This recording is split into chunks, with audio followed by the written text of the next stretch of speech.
അസ്സലാമു അലൈക്കും. സൂറത്തുൽ ഫാത്തിഹയുടെ മഹത്വങ്ങളും പ്രത്യേകതകളുമാണ് ഇന്നത്തെ വീഡിയോയിൽ. 7 സൂക്തങ്ങളുള്ള ഈ പുണ്യ അധ്യായത്തിൻ്റെ മഹത്വങ്ങൾ വിവിധങ്ങളാണ്.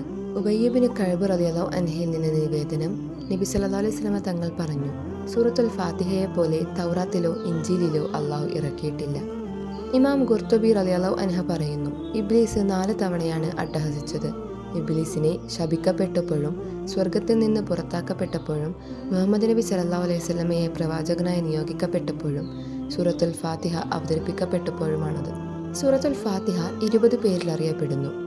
ഖുർആനിൻ്റെ പ്രിയ മാതാവായ സൂറത്തുൽ ഫാത്തിഹ ഹിജ്റയുടെ മുമ്പ് അവതരിപ്പിക്കപ്പെട്ടതിനാൽ ഈ സൂറത്ത് മക്കിയയുടെ ഗണത്തിൽപ്പെടുന്നു.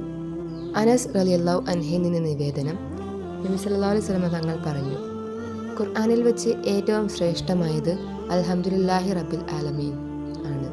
ഏതൊരു രോഗത്തിനും വിഷമകരമായ സാഹചര്യത്തിനും പ്രതിവിധിയും മരുന്നുമായി ഇസ്ലാം നിർണയിച്ച ദിവ്യ ഔഷധം ഫാത്തിഹയല്ലാതെ മറ്റൊന്നില്ല.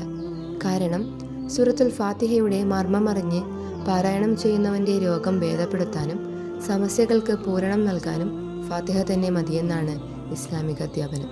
അബ്ദുൽ മാലിക് ബിൻ ഉമൈർ റളിയല്ലാഹു അൻഹുവിൽ നിന്ന് നിവേദനം, നബി സല്ലല്ലാഹു അലൈഹി വസല്ലം തങ്ങൾ പറഞ്ഞു, സൂറത്തുൽ ഫാത്തിഹ എല്ലാ രോഗത്തിനും മരുന്നാണ്. കണ്ണേറുകൾ നമ്മുടെ ഭാവി ജീവിതത്തെ എല്ലാ നിലയിലും തകർക്കപ്പെടുമെന്നാണ് പ്രവാചക അധ്യാപനം.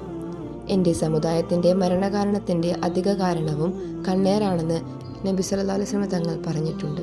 അതോടൊപ്പം ദിനംപ്രതി വീട്ടിൽ വെച്ച് സൂറത്തുൽ ഫാത്തിഹയും ആയത്തുൽ കുർസിയും പാരായണം ചെയ്യുന്നവന് മനുഷ്യർ, ജിന്നുകൾ എന്നിവയിൽ നിന്നും സംരക്ഷണം നൽകുമെന്ന് നബി സല്ലല്ലാഹു അലൈഹി വസല്ലം തങ്ങൾ നമ്മെ ബോധ്യപ്പെടുത്തി. ഷെയ്ഖ് അബ്ദുൽ ഗനി ബൽസി റളിയല്ലാഹു അൻഹു തങ്ങൾ പറയുന്നു, സൂറത്തുൽ ഫാത്തിഹ ഓതുന്നത് സ്വപ്നം കണ്ടാൽ അവന് നന്മകളുടെ വിവിധ വഴികൾ തുറക്കപ്പെടും. സഈദ് ഇബ്നുൽ മുസയ്യിബ് റളിയല്ലാഹു അൻഹു പറയുന്നു, ഫാത്തിഹ ഓതുന്നത് സ്വപ്നം കാണുന്നവൻ പ്രാർത്ഥിച്ചാൽ ഉത്തരം ലഭ്യമാകും. ഉമർ റളിയല്ലാഹു അൻഹു പറയുന്നു, ഒരാൾ ഉറക്കത്തിൽ ഫാത്തിഹ ഓതുകയാണെങ്കിൽ അവൻ്റെ മതകീയ സ്ഥാനം സംരക്ഷിക്കപ്പെടുന്നതാണ്. ഫാത്തിഹ ഓതുന്നതോ മറ്റൊരാൾ ഓതിത്തരുന്നതോ സ്വപ്നം കണ്ടാൽ തിന്മകളുടെ വാതിലുകൾ അടക്കപ്പെടുകയും നന്മയുടെ വാതിലുകൾ തുറക്കപ്പെടുകയും ചെയ്യുമെന്നും പണ്ഡിതന്മാർ സാക്ഷ്യപ്പെടുത്തുന്നു. സ്വപ്നത്തിൽ ഫാത്തിഹ ഓതുന്നത് ഹജ്ജിനുള്ള അവസരമാണെന്ന് മഹാരഥന്മാർ വ്യാഖ്യാനിച്ചിട്ടുണ്ട്. അസ്സലാമു അലൈക്കും വറഹ്മത്തുള്ളാഹി തആല വബറകാതുഹു.